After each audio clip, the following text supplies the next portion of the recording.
can invite the serpent, the goddess of the south, to join us and help us release any old skin and help us release and shed that old skin. We invite the cats from the west to join us and help eat up any fears and walk alongside us and give us strength and hope. And from the north, we invite the hummingbird to bring in the sweetness of everyday life and help us find that sweetness. And from the east, we invite the eagle and the condor to come and be with us and show us flying high, high above what is possible in the impossible. And we invite the great Mother Earth, to join us and hold us in the sacred space. We invite our higher selves.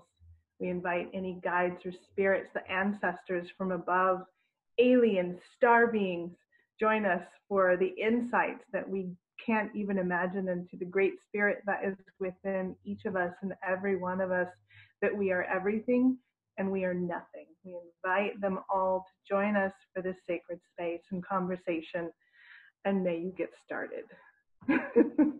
Thank you. That was beautiful.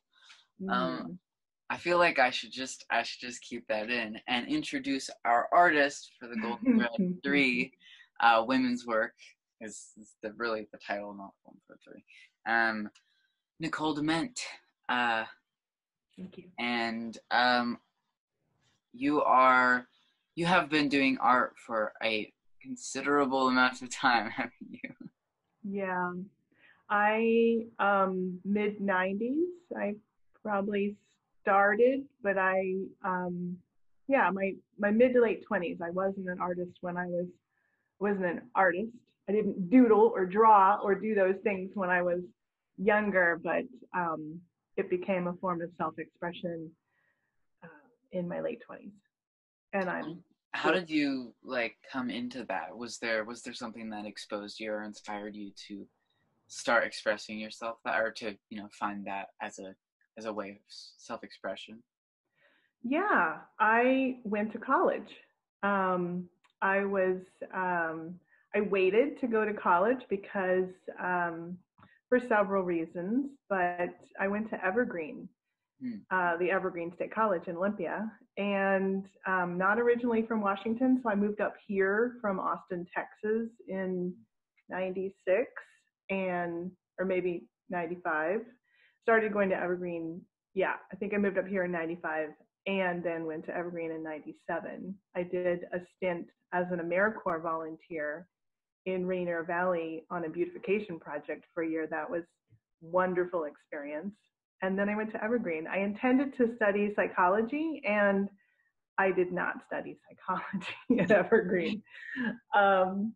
My first class that I took was called Fictional Sociology, and it was this amazing interdisciplinary experience of reading everything from Foucault to making my responses to those books in the black and white and color darkroom at the lab at Evergreen, and I just fell into it. It was like I found a new home. So, and it's been a very empowering process since that very moment. Absolutely, that's amazing. So what is the most exciting thing to you about being a part of the Golden Thread Women's Work show? Yeah, well, I've known Kimberly for a while in the art community. She's been a participant of many different things that I've been doing, and we've had great conversations. So I highly respect who she is, and also what a great thing to do for the arts community right now, and for all of our city and online viewers, that we can have an opportunity to experience, not just see art, but experience the visceral experience that we can't have right now in person, but we can watch people move and we can watch them create, and that's something that we can't do in the real world. So I highly respect that you all are making this happen and providing this opportunity. I think that artists are essential right now, And so trying really to find that balance of value for the arts and for artists in our society. I feel like this supports the community in the expression so that artists can lead the path in some ways of how to express ourselves in these times when there's a lot of feels and a lot of emotions going on. And then also support the artist. How great is that? Yeah. There's many wins in all of this. I love it. Yes. So have you had any difficulty? I mean, it's interesting because we have, artists from different, artists of different kinds of, of different kinds of art and different kinds of backgrounds even that are coming together to create these events.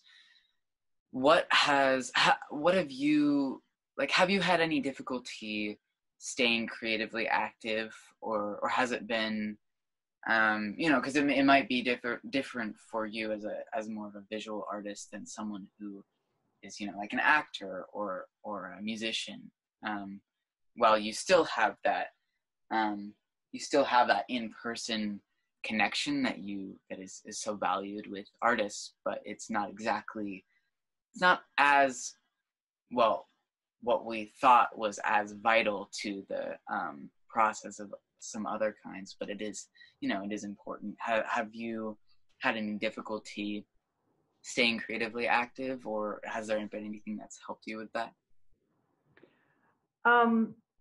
Visual arts can be more of a solo journey, right? I get that, more so than obviously acting, and even musicians, you jam together, right?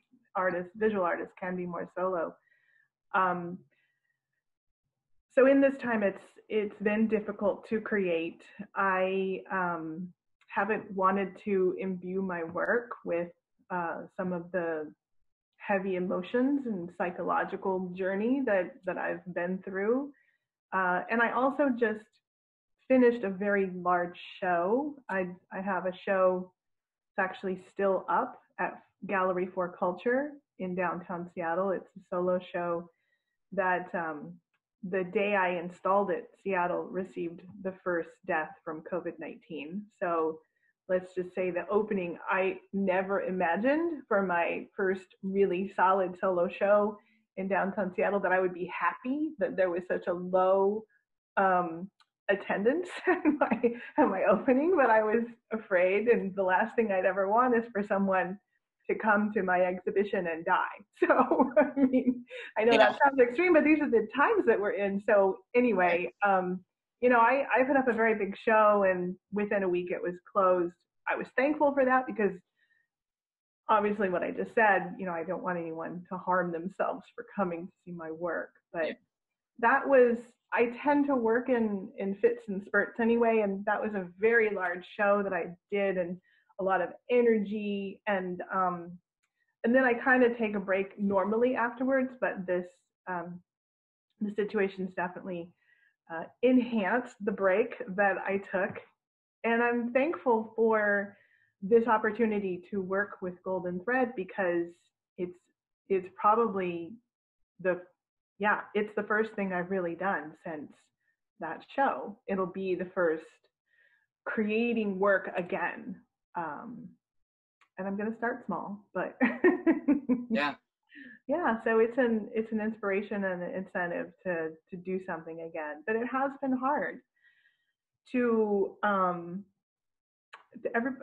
we're all so distracted. It's hard to focus. It's hard to really get into, and it's funny because we're seemingly less distracted by all the things that we were doing before. And yet, as we come within and work, everyone's sort of working solo now. There's more coming up that distracts us, it seems. Yeah. Absolutely. Is there anything that you feel really fuels your creativity, or like a passion that fuels your reason for creating, or your reason for sharing your creativity with people? Whether that be, we had an artist that was like, well, I feel really passionate about bringing a different feeling to this poetry or like a different feeling to bringing up like a unique experience kind of through my writing. And we had another and we have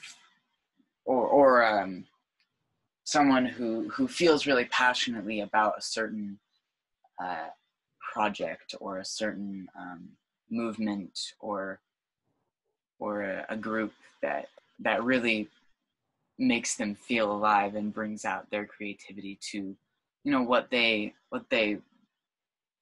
kind of imagine it to be, or what they feel they want it to be, like a soul food or something. Yeah. I make art because I want my creative subconscious to tell me about myself. I am definitely a romantic. I think that there are I know that there are many layers to this life that we can't see on the surface, and I use art to get below those layers.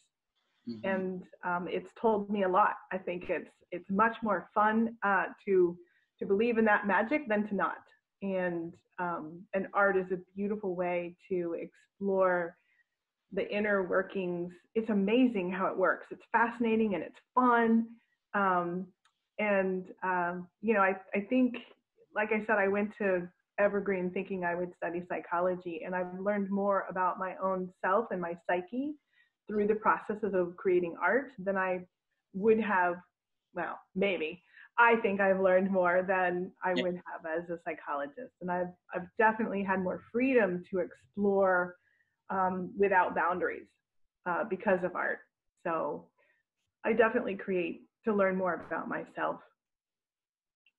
And at this point, 20 years later, I hope that my work allows others to explore their own journey. That is an archetypal, psychological, mystical experience that that resonates on a soul level. So I love that you say it feeds, the work that feeds the soul.